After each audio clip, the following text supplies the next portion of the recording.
welcome to Officially Brii. Thank you so much for tuning in.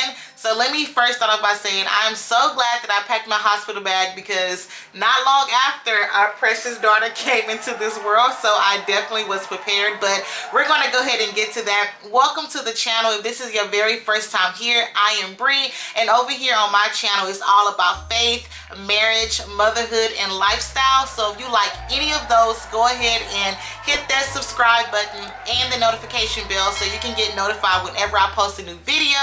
And if you're part of the family, part of the crew, and you're ready to see your niece, welcome back to the channel. I am so glad that you guys are here. So today I'm going to be giving you guys my labor and delivery story.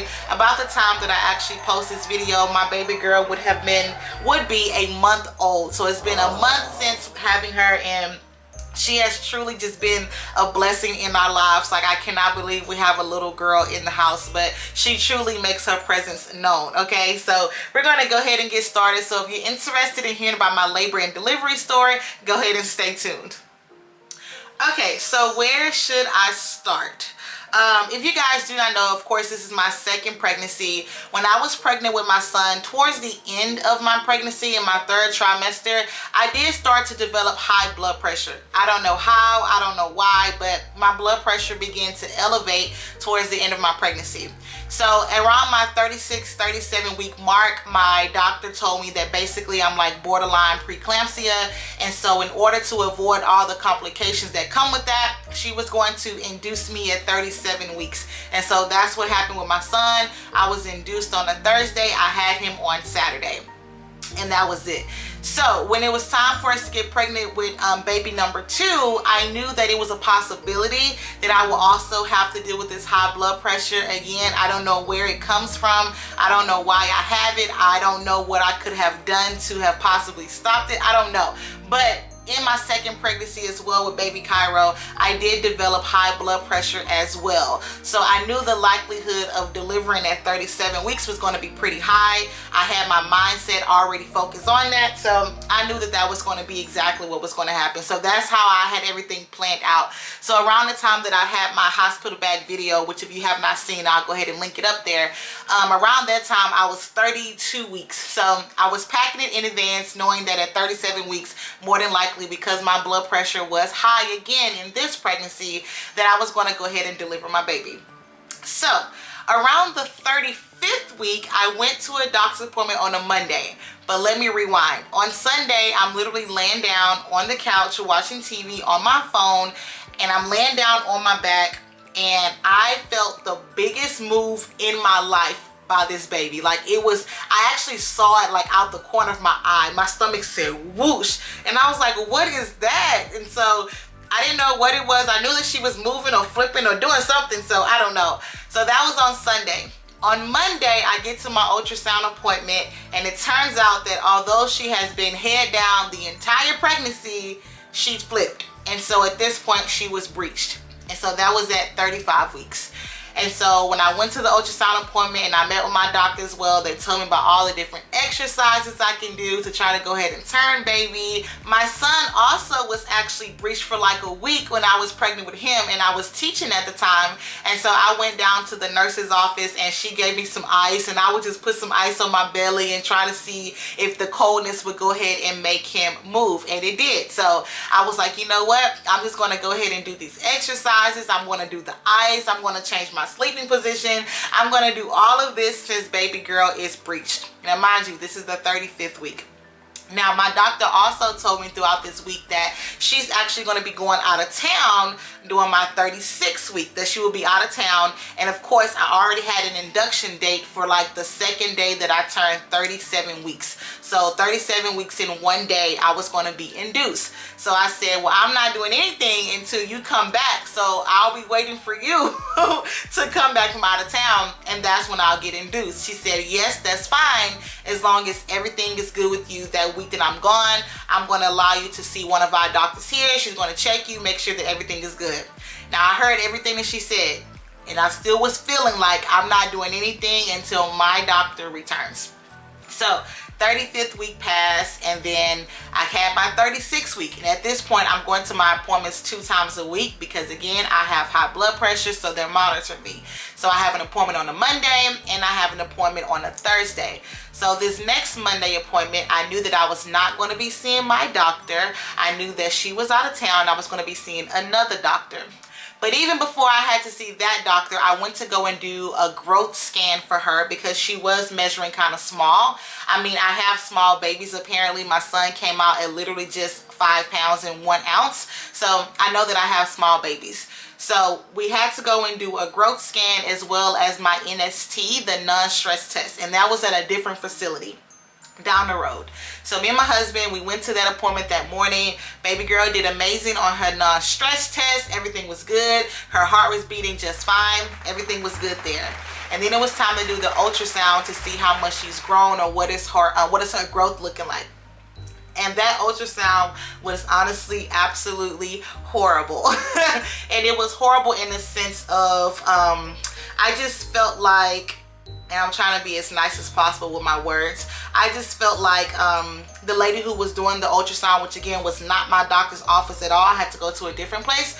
The lady that was doing my ultrasound, she just wasn't as nice as I would want her to be, right? She was saying just different things about the pregnancy, about the preeclampsia. You know, a lot of times when they do these growth ultrasounds, they're looking for specific measurements, and if the baby is not cooperating, maybe the baby is moving too much, they can't get their measurements. But I mean, that's your job. That's what you're supposed to do. So I can tell that the lady that was doing the measurements, I could tell that she was getting aggravated that she could not get the correct measurements because baby girl was moving so much. And so she began to get aggravated, which means I began to get aggravated. William was trying to ask her questions. She wasn't really trying to answer his questions. So it was just horrible. I did not like the experience whatsoever. So once she finally did get all the measurements, she brought a doctor in, and the doctor was talking about my blood pressure that morning, how it was high, and how they were concerned about the fetal growth of the baby, and that they're going to send me over to my hospital just so they can go ahead and monitor me. And I'm like, okay, well, my doctor's out of town, so I don't know what y'all want me to do. I don't want to see anybody else. They was like, no, you really need to go and just go over there and just have them to just monitor you. So I felt the way, definitely. William felt the way, definitely, just because we had already had everything planned out. And I do know that a lot of times we can make all the plans in the world and God is still going to have his way. God is going to do things the way that he wants to. We completely understand that. But we just knew, like, no, we want our doctor. She's not going to be here till next week. Can we just hold off a few days? So anyway, I left that appointment and I went down the street to my doctor's office and my hospital, which they're connected, and we ended up checking in there. They put me in a room. They basically made me change clothes, and they were going to monitor me for my blood pressure. Mind you, baby girl is also still breached as well. And so my doctor informed me before she left that if baby girl was still breached at that 37-week mark, then more than likely I would have to have a C-section. And I definitely didn't want to have a C-section just because I hear about all the pain that comes with that and the healing. So I'm like, no, I don't want to have a C-section. So baby girl, I definitely need you to turn, okay? So in this moment, you know, I felt like I still had another week to go ahead and try to turn baby because she was still breached. But now they had me in the hospital. And so I was crying a little bit because everything was just happening so fast. And knowing that she was still breached, it's a possibility that I can have her this week. My doctor's not here. And then we're going to have a C-section. Like, it was just a lot happening at one time. So the doctor that I was supposed to see that week, in my doctor's absence, she came and she spoke with me, and she calmed me down so much because I was literally so scared and I was nervous and I was anxious just because everything was happening so fast. And she's basically like a real type A type of doctor. Like, she came in with like the facts. She explained everything to me. She said, hey, this is what we're going to do. We're going to monitor you overnight. We're going to go ahead and just keep you here. I'm going to be watching your blood pressure. And then from there, I'll kind of get in contact with your doctor and we'll figure out what happens there. So throughout the day, as they're monitoring me, my blood pressure was fine. It would go up sometimes and it would go back down, or it was normal. So everything was fine right then and there. I told William, just in case, go ahead and go home and get the hospital bag, because although I had it packed, It wasn't in the car yet because, again, I had a whole nother week. So I was like, we don't need that bag right now. But he went on and went home like 15 minutes away, and he got the hospital bag and he came back. So we basically knew that we were going to be spending the night at the hospital, which was no problem. So all throughout the day, blood pressure was kind of normal, and then at nighttime my blood pressure began to elevate. Now they made I had to wear like a little blood pressure cuff like all day long, and it was going off like every 30 minutes to an hour, right? And so I would begin to like expect it, and I would try to keep myself calm as much as possible so that I can get a good reading. But of course, because I'm thinking about it, I mean, you know, my blood pressure was high.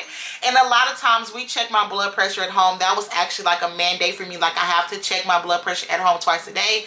And when I've been checking my blood pressure at home, it's always been normal. My doctors say I probably have something called white coat. So when I get inside of a doctor's office, my blood pressure immediately escalates because, or elevates because I'm so anxious and I'm so nervous.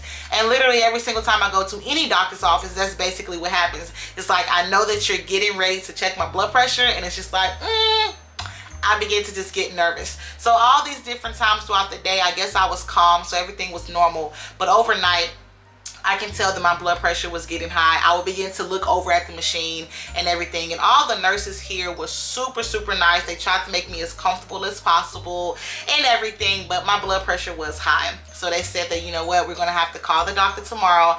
We know that she's been looking at the readings, and we'll figure out what's happening there. So I said, okay. So the next morning, the doctor comes in and she said, well, Brianna, I know this is not what you planned, but we do have some concerns. Number one, your blood pressure is a concern. Number two, the size of the baby is a concern. And number three, the size of your placenta and the nutrients that is getting to the baby is a concern. So we're going to go ahead and have a C-section today because number one, she's breached. And I must have flipped out so much because I did not want to do that. I did not want to have a C-section. I wanted my doctor there. Like, everything was just happening not the way that I planned. So my husband prayed with me. We talked about it. We prayed. I called some of my sisters. They prayed with me and everything. And we know that at this hospital and every single doctor that we're connected to, we know that they're going to do what's best for me, what's going to be best for the baby. So I didn't have any worry there. I think my nervousness just came from, this is not what I planned. This is not what I expected. So she came in that morning around 8 o'clock, and they did another ultrasound just to check to see if the baby was still breached, and she was. And so they ended up scheduling me a C-section for around noon that day. And I'm like, oh my goodness, this is so quick. Like, I don't even know how to prepare for this. Like, it's so quick. But again, they had every single nurse to just come in and kind of just explain to me how everything was going to work. You know, all the type of medicine I was going to get. You know, I was used to getting an epidural with my son, but I'm going to get a different type of needle because this is a C-section and everything. And so I was just like all over the place. But again, I do know that I serve a good father, and I know that he definitely had me and my family in his hands. I knew that he would not allow anything to happen to us, and I know that he was going to have his way regardless. So I began to just kind of keep myself calm throughout the morning or whatever, and you know, I was just calling everyone and updating them like, hey, baby girl's going to be here today. We're having a C-section and all of that. So they began to, around like 11 or something, they're coming in, they're beginning to like prep me and everything. And again, everyone was so nice because I was asking all type of questions. So everyone was really nice and everything. And around the time that it was time for me to go to the C-section, you know, they had me on the bed and I was kind of tearing up, but I was like, everything is going to be okay. I just did not want to feel any pain. Like, please do not let me feel any pain. They assured me that I was going to be just fine. The only part that was going to be hard was going to be the healing part afterwards. So we go into the room. William had to wait outside for just a little bit until they actually stuck me with the needle, and then he was able to come in. So we go into like the surgical room, and I'm just like, oh, this looks like something I've seen on TV. Like, it's just crazy, you know. But of course I'm like in my right mind, and they're just asking me questions like, do you know why you're here? And I'm like, yes, I know why I'm here. You know, I'm telling them exactly why I'm here and everything. It did take a little moment for them to get the correct spot for the needle in my back. But once they finally did that, in like 2.5 seconds, like my legs just felt like noodles. Like I couldn't feel anything, like at all. So they put me on the table and everything. William was able to come back after that once they got everything set up. And the doctor was just like, hey, Brianna, do you feel this? And I'm just like, no, I don't feel a thing. I said, girl, you doing something? And she was like, yes, I just had something very sharp on you. And I was like, girl, I didn't feel anything, you know? So at this point, I'm just like, I know that God has me, so I just want to make the best of the situation. So knowing that the medicine definitely worked, I didn't feel anything, you know, they began the process. And it's crazy because baby girl had been breached for like, what, the last 2 weeks. In the moment that they had cut me open, she turned. At the very last minute, she turned, okay? And so I just could not believe it. Like I could have technically had her vaginally if we would have waited a little bit, but she ended up turning at the last minute. So she was already letting me know that she coming into this world, okay? And she gonna do what she wanna do. So everything was fine with the C-section. She came out screaming. Like I knew she had some lungs on her, baby. She was screaming up a storm. And I was just telling Will, just watch her. You watch her. Make sure they don't, you know, take her anywhere, or wherever she goes, you go. Because again, at that point, that Monday, she was measuring about 4 pounds. So it was a possibility that she would have to go to the NICU. So I was saying like, hey, Will, wherever she go, you go, okay? That's what I need you to do. So he was making sure that I was good, which I was fine. Right before the C-section, they told me that I may get nauseous, and if I do, just let them know and they'll tell me what to do. So for like a slight moment, I did feel nauseous as they were going throughout the process, and they just maybe kind of like turned my head to the side. They put like a little oxygen thing in my nose, and it like easily went away. So I was all good there. And so finally, William was all excited. He was happy. He was like, she's here, she's here, she's here. Of course, I couldn't see her in that moment, but I made Will go over there and take pictures and everything, whatever. So they was getting her weight and all of that. And so baby girl came out 4 pounds and 11 ounces. And that's pretty small, right? However, let me tell you how good God is, okay? 4 pounds, 11 ounces, smaller than my son, and she still did not have to go to the NICU at all. She was able to go directly into the room with William, and then I came right after that. So I was so excited. I was so happy. I was so grateful that we did not have to spend any time away from her. So I was super happy about that. And so after that, William and the baby, they went to the room to kind of go ahead and get prepared, and I guess they began to, like, you know, stitch me back up and all of that type of stuff that they were doing. And again, I wasn't feeling anything, like, at all, okay? I did not feel one thing. So that process so far, that was pretty good. So we ended up going to the room, and I got to see my baby, and I was so excited. She looked just like her brother to me. Like, they literally look just alike. Even right now, they look just alike to me. So I was super excited. William was happy. Everything went fine with the C-section. Everything went fine with her overnight. She did not have any jaundice problems. Again, Clay did have jaundice problems. She did not. So I was super excited about that. And I'm like, as I told you guys in the name video, the name Cairo means a conqueror or victorious. And all I kept thinking about was how my little 4-pound baby, she was a conqueror. She did not have to go anywhere. She came out strong. She came out a fighter. And she may be tiny, but she definitely is mighty. So I was so excited. And we have just been loving on her like never before. So that's pretty much our labor and delivery story. I want to say that I had the C-section on a Tuesday. We came home on a Thursday. The healing process has definitely been something. However, I almost feel like I'm back at 100%. It's been 4 weeks and I'm feeling really good. So that's pretty much our labor and delivery story. We are so excited to have her here.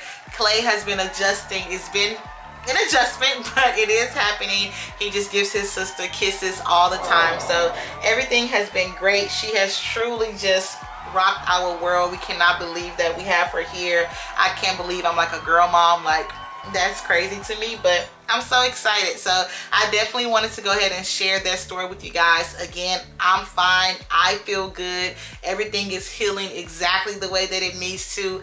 Baby girl is doing so amazing. We have an appointment tomorrow, her 1-month appointment, so I can see how much she weighs. So yeah, this is our labor and delivery story. She's sleeping right now, but I'm definitely, of course, going to go ahead and add some pictures right now on the screen so you can go ahead and see baby girl. So this is Cairo Brii Brown, born on July the 26th, and she is just so amazing. So my heart is just like so warm. So yeah, that's our story. If you have made it to the end of the video, thank you so much. I appreciate you guys more than you would ever know.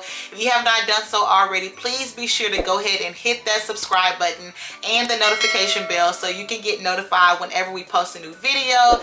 Definitely go ahead and give this video a big thumbs up. That's definitely going to help the channel.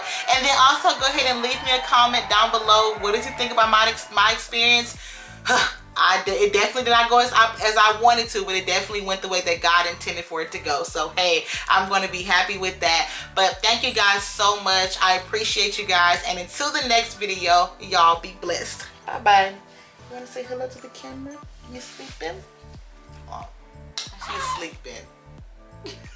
She's sleeping. Yes. Y'all be blessed. Y'all have a good one. Bye.